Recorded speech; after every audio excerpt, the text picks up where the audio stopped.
আসসালামু আলাইকুম। আজ আমরা কথা বলবো ইসলামের দৃষ্টিতে ভূমিকম্প কেন হয়। প্রিয় ভাই বোনেরা, পবিত্র কোরআনে আল্লাহ তাআলা বলেন, যে বিপদই তোমাদের ওপর আসে তা তোমাদের নিজেদের হাতের কামাই, আর আল্লাহ অনেক অপরাধ ক্ষমা করে দেন। সূরা শুরা ৩০ নম্বর আয়াত। ভূমিকম্প শুধু প্রাকৃতিক ঘটনা নয়, এটি মহান আল্লাহর পক্ষ থেকে একটি শক্তিশালী সতর্কবার্তা। রাসূলুল্লাহ সাল্লাল্লাহু আলাইহি ওয়াসাল্লাম বলেছেন, যখন অবৈধ উপায়ে সম্পদ অর্জন করা হবে, আমানতের খেয়ানত করা হবে, জাকাতকে জরিমানা মনে করা হবে, ধর্মীয় জ্ঞান ত্যাগ করে দুনিয়াবী শিক্ষা গ্রহণ করা হবে, আত্মীয়তার সম্পর্ক ছিন্ন করা হবে, আর অশ্লীলতা ও জিনা বেড়ে যাবে, তখন ভূমিকম্প আসবে।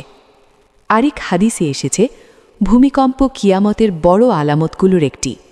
কিয়ামত যত কাছে আসবে, ভূমিকম্প তত বাড়বে। সহিহ বুখারী।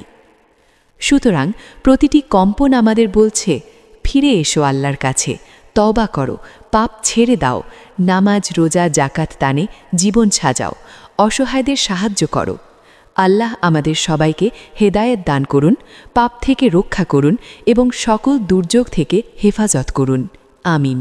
ওয়াসসালামু আলাইকুম ওয়া রাহমাতুল্লাহি ওয়া বারাকাতুহু।